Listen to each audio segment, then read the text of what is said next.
toistensa. Jos tiedätte, missä noita mekkoja myydään, älkää kertoko minulle. Sloveniasta tulee suloinen tyttö näiden kisojen kuopus, 16-vuotias Eva Boto. Tämä 16 vuoden ikäraja asetettiin Euroviisuihin tämmöistä lastensuojelullisista syistä. Vuonna 1989 kisan nuorimmat laulajat olivat 11- ja 12-vuotiaat.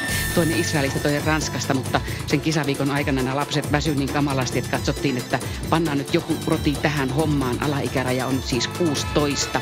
Leipomisesta ja kitaran soitosta tykkäävälle Eva Botolle on kotona rakennettu ihan oma musiikkihuone, jossa hän voi harjoitella vaikka joka päivä. Harjoituksen tulos tuodaan nyt koko Euroopan nähtäjäksi. Slovenian edustaja Eva Boto ja Verjajem.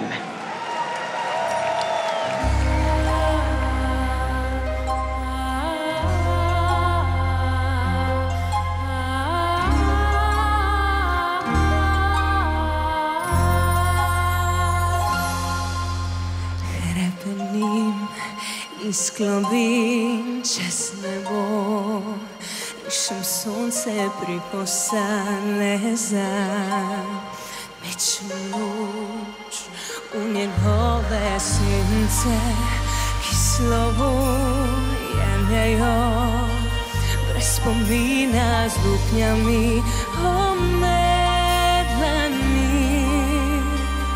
da oteče pesek časa.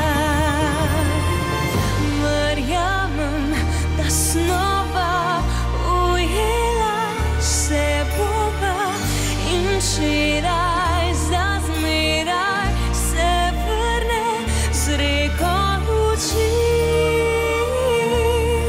Še pesem, našla si pot ponorim, če grem za njim.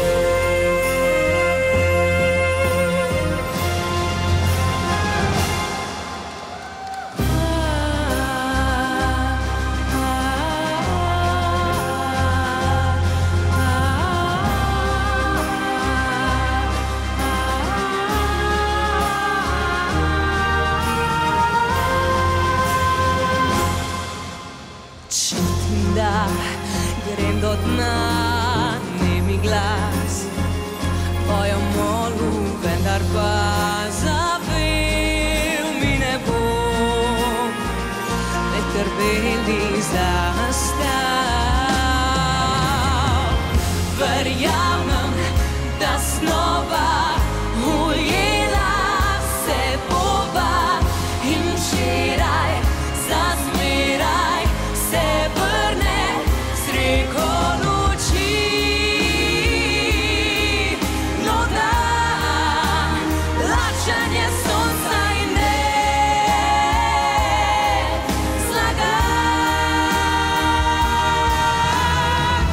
Ker jasne pred koncem, ker jasne pred koncem, ker jaz se ne predam pred koncem, jaz preživim le na svoj način, da hrepenim jaz